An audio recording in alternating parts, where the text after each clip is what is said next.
Hello there. So I tried to do a live on Instagram and it did not work. I don't know why Instagram is not letting me do lives right now, but it's not. For some reason it's not. So anyway, I had my first market yesterday. I loved it. I forgot how much I absolutely loved setting up market. I have never set up at market with like things that I made craft wise. I always sold like sourdough bread or something like that, things that were a lot more involved and stuff. So baked goods, it's almost a guarantee you're gonna sell something. So for me, selling crocheted critters was definitely something new. Had no idea how I was gonna do. And so it was a farmer's market, just a small farmer's market. So I wasn't expecting to do a ton, but I really wanted to go because I wanted to just get that experience without it being absolutely insanely crazy my first time. Because I have another market in 2 weeks that is said to be a lot bigger market. It's like 150 vendors, 1,000 to 2,000 people coming through and things like that. And so it's gonna be different. And so I wanted to just kind of get my feet wet a little bit. So my first market was yesterday and I did pretty well. I sold 31 items and I think I brought like 120 to 130 items. So I'm not really bummed about it because my biggest concern was not having enough stuff to set up at the next market, which is going to be a lot bigger. And I wanted to have enough stuff to have everything looking full and well stocked and all of that kind of stuff, because this time I mean it looked well, it looked good, it was presentable, but it still just had a couple empty spaces and stuff. Things were spaced a little farther apart, and personally I just like things to look a little more, full. So anyway, I'm just gonna run through real quick and just share what I sold. So I brought 2 whales and I sold one of them. I have these priced at $15 and these have just sewn on eyes.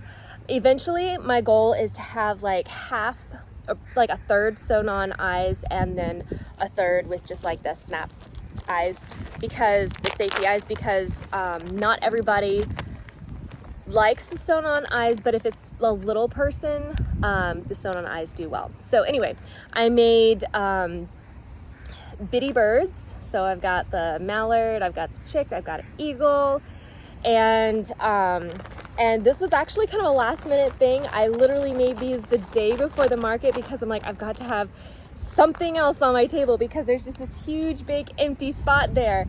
And so I did, and it wound up being a good thing. I wound up selling 2 bitty birds. I have those listed at $10 each. I have the bitty critters, the bitty kibbles, and I absolutely love these. I got so many comments on them. This was a farmer's market, so people weren't necessarily coming to buy this kind of thing. They weren't planning to buy this kind of thing. I have these listed at $30 a piece. I got so many comments. People absolutely loved them. And I also have the giraffe, just call it a bitty critter. And this is also at $30. So I got a lot of interest, no buys, but again, people were coming more to get groceries than to get crocheted items. So I was expecting more of my smaller items to sell, which they did, but not any of my larger items really. I have my loveys. I have these priced at $55. I will probably be going down on the price a little bit on these ones. I did not sell them. And I have my elephant. This one's at $48. My chameleon is at $25. I got a lot of comments on both. One of the things I think that was the biggest benefit for me was seeing how much people appreciated my work. And even like the prices, people were like, you're reasonably priced, you have a good amount of things and stuff. So it was very uplifting for me. Mr. Bunny here I have listed at $50 and he did not sell. He really had a hard time staying on the stand, so I had to tie him up in order to get him to stay up. But again, that was a favorite with a couple people. The wind's blowing right now, so it was so windy. Like whenever we first got there and we're setting up, things were blowing everywhere. The lady next to us, her tent almost flew away a couple times. Somebody crossed the way, their tent actually did flow away. flyaway. So I had gotten a commercial grade tent. I wasn't going to, I was just gonna get a cheaper one, and my husband's like, you know, if you're gonna get a tent, get a good one. So I got a good one, and I didn't have any problems with it even before we put the weights on, and then after I put the weights on, it was solid. And so so that was definitely something that I will say, do not do not skimp on your tent. If you are going to spend money on one thing, make sure you get a good market tent, because it's definitely going to make all the difference in your setup. And I also had, mine came with a panel, and once I put the panel across the back, that helped even more with the wind situation.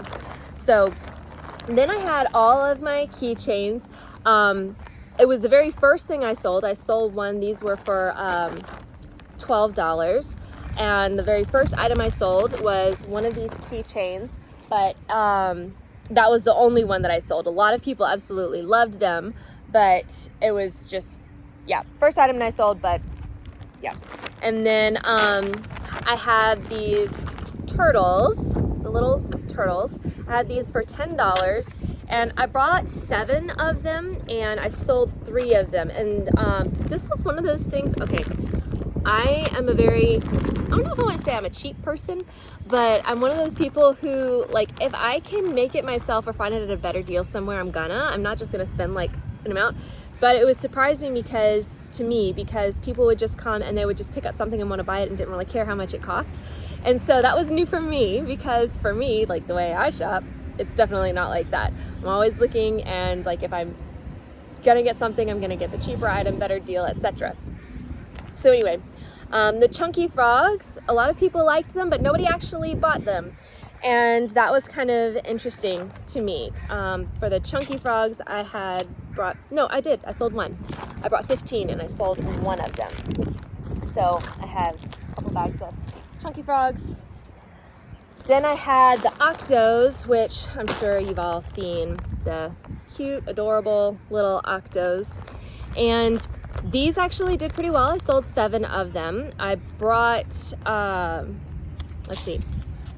brought 27 and I sold 7 of them. This was probably one of those things because people were coming to buy groceries. It was a farmer's market.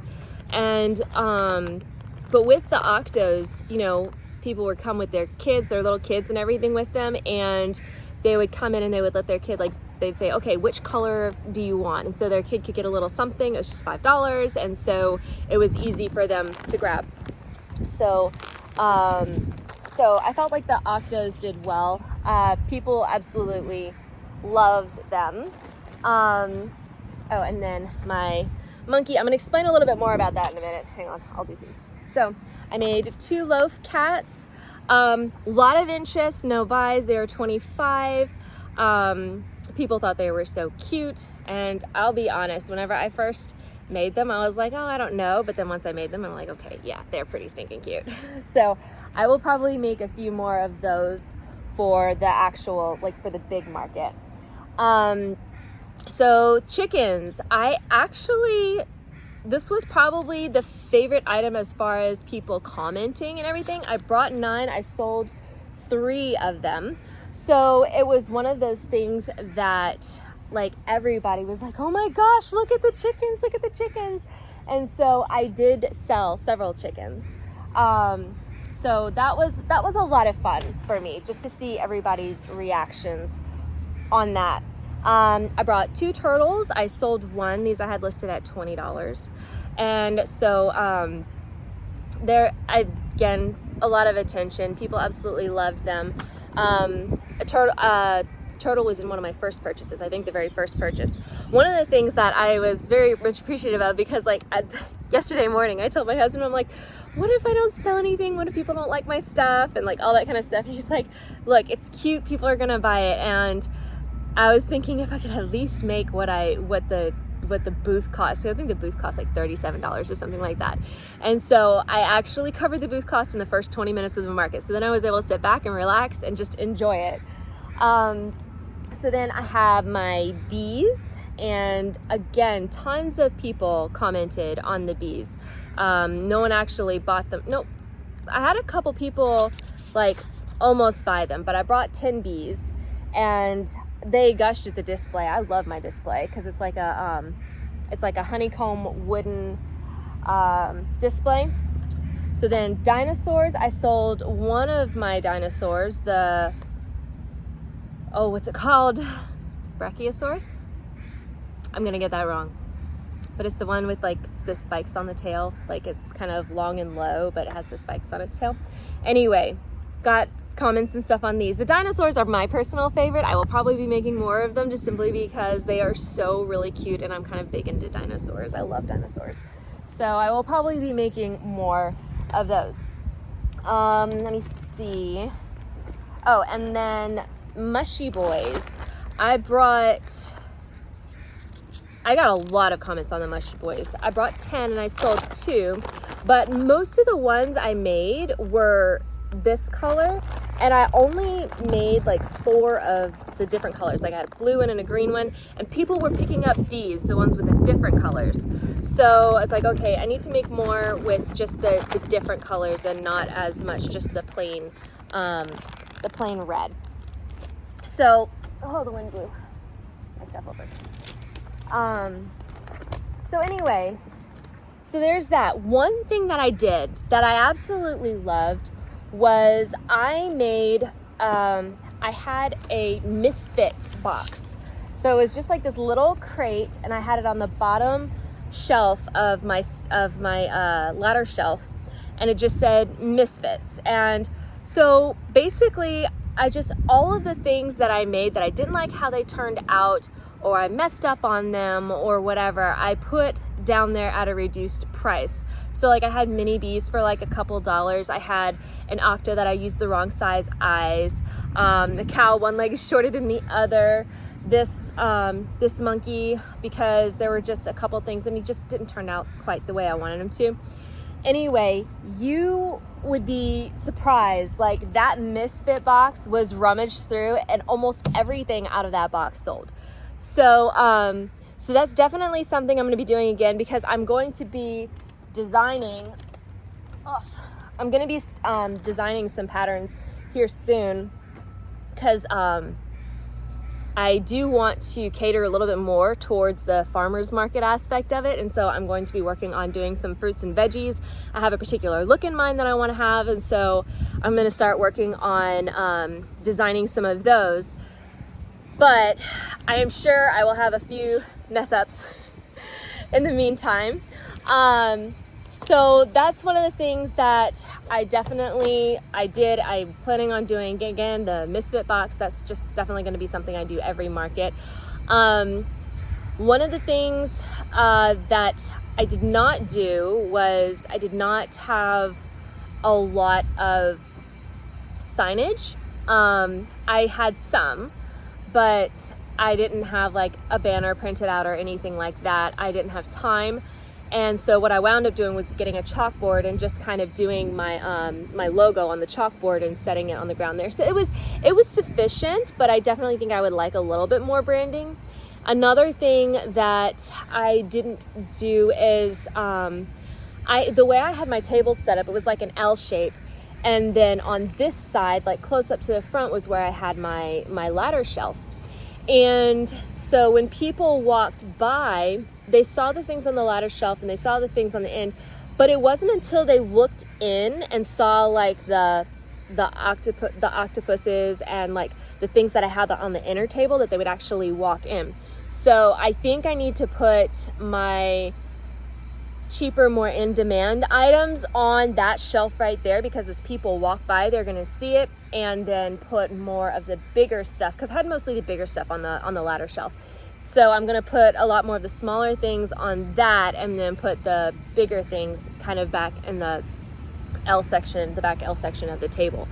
So that's one thing I'm going to do different.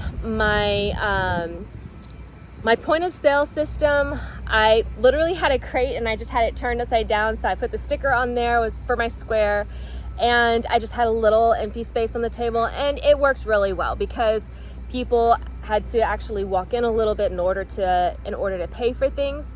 And once somebody saw somebody standing inside of my booth, then it would attract other people to come in as well. So there were some things I did right, some things not as much. One of the things that I also would love to do, I want to get a cash box, because I'm sorry, just fiddling around with just like a stack of bills or change and stuff in a little purse thing just does not do it for me.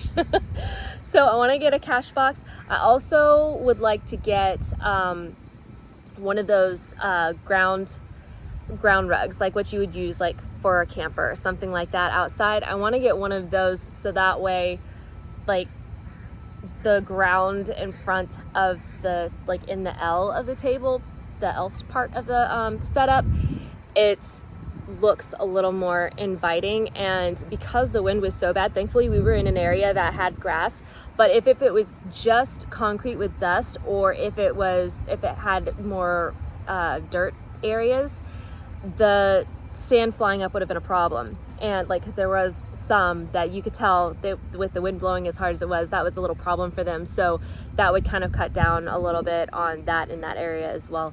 So it might not be something that I do for the next market, but it's definitely something I'll keep in mind. So in total, I sold 31 items. I was very happy with that. To begin with, I was like, oh, I want to sell however many items. But then once we got going, it was like, you know what? I'm glad, because I really feel like the next market is going to be the big one. Although I will admit, this farmer's market is a weekly market, and I am tempted to go back next week. If I could find somebody to help me set up my tent, because I had a friend come with me this time. But next week it would probably be just me by myself. So if I could swap out with another vendor helping set up tents or whatever, I might actually go back, because I made enough to where, you know, if I go back every week and make that amount, then it would definitely be worth it, and I would pay myself back for my initial investment a lot sooner. So I'm at the point now where I'm really excited. I started doing I started looking at some new patterns and just kind of getting a feel for what I like. Oh, and I forgot, leggy frogs. That was the other thing. I had leggy frogs for $10. They are not my favorite thing to make. I personally think they look a little silly, but I had made 4 of them, and like, it wasn't long before I had sold like 3. And I had another one almost finished, so I went ahead and made that one, put it up there, and it sold. And so I only had the one left, but it was behind something else, so I don't think anybody saw it. I think if it would have been out in the front, somebody would have bought it. So the leggy frogs did amazing, so I'm gonna have to make more of those. But I'm just kind of getting a feel for what works, what doesn't work, what I enjoy making, and then kind of going from there. So this morning I actually started making whales, and those are a lot of fun and so cute. And so I will probably be adding that as one of my bulk items. One of the things that I did, and I've actually talked to a couple creators, a couple people who do markets and stuff like that about this, is I decided that I was going to do my items in ratios. So I have what I call my bulk items, and these are the things that are like below $12 that I make a lot of and can churn out pretty quickly and make, have it to where there's just like a lot there and a bunch of different colors and all that kind of stuff. So my bulk items actually create 70% of what I make, what's on my table. And then 20% of what I make is like your medium size, like things from anywhere from $15, $20 to $35. It's more like the $20 to $35. My bulk items are under $20, and then my medium size items are like $20 to $35. And then so I have 20% of my things are 20 to 25% are the medium price range. And then 5 to 10% are like the loveys, the more intricate, more specific, more niche specific items. And so 5 to 10% of what I have on my table are those. So it's one of those things that once I figured out the ratio, it was like, okay, yes, this works. I have a notebook that I put everything in. I have been timing myself making things, and that's been one thing that I never used to do. I never used to time myself. And I do crochet pretty quickly, so I'm able to churn out a lot of things pretty fast. So I wound up having my timer. And at this moment, I'm not actually incorporating costs for my supplies just yet, because I'm still like, for me right now, the more important thing is just kind of getting my name out there, getting items sold and that kind of thing. I'm more just like building my brand at this point. And because I'm doing mostly smaller things, it's, you know, I'm actually getting more than my time on it. So, but my largest items, that 5 to 10%, I am incorporating the cost for the materials into those. But right now, because of my health issues, I'm not able to actually have a regular job. So especially if I'm having a rough day and I'm just sitting around relaxing most of the day, I can crochet while I'm doing that. So it's like I'm able to create and earn even when I'm not feeling well. And that's a big benefit for me. So I might put my hourly wage as $20, but technically it's like, it doesn't really matter, so to speak.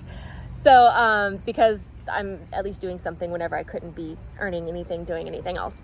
So it's just one of those things that I'm just kind of working the bugs out on that. But I have been timing myself, and it's been surprising to me. I'll make my first item. I don't generally time myself on the first item because I'm figuring out the pattern. And so I'll make a second one pretty quickly after that. And then, and I will time myself on the second and the third, and then I'll just kind of average those times out. And that's what I set my, price off of.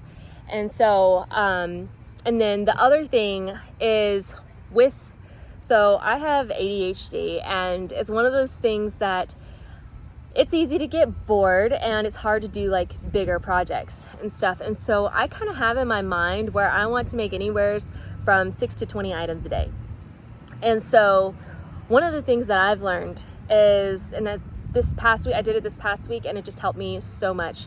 First thing in the morning, I will spend an hour or two and just make small items. So I can make anywheres from, 6 to 20 items depending on what I'm making, and I'll devote 1 to 2 hours on that. Then I already have my number of items that I want to get done in the day. And then I feel like, okay, now I can take the time to do a bigger project, a couple medium projects, figure out a new pattern, things like that. So that's something that I do personally that's kind of helps me in my market prep, and it helps keep me interested in what I'm doing. So, because I feel like if I'm just gonna sit there and start a big project first thing in the morning, and I'm doing it throughout the day, and I get to the end of the day, I'm ready to settle down for the evening, but I've only made the one item, so I don't feel like I've accomplished as much. That's just how my brain works. Not everybody's does, but that's the way my brain works. So anyway, so those are just some things that I've learned with my market. I also learned that having a square is so nice. It's so easy, and people actually buy more whenever they can use their card. So that's another tip I'll just throw in there. But anyway, so I had a lot of fun. I'm looking forward to the next market, the one in 2 weeks. I am thinking about possibly going to this farmer's market again this next week. So I'll keep you posted on that. And yeah, I think that's it. But it was a lot of fun. I learned a lot, and I so look forward to the next one. And I appreciate you coming with me on this journey. Talk to you later. Bye.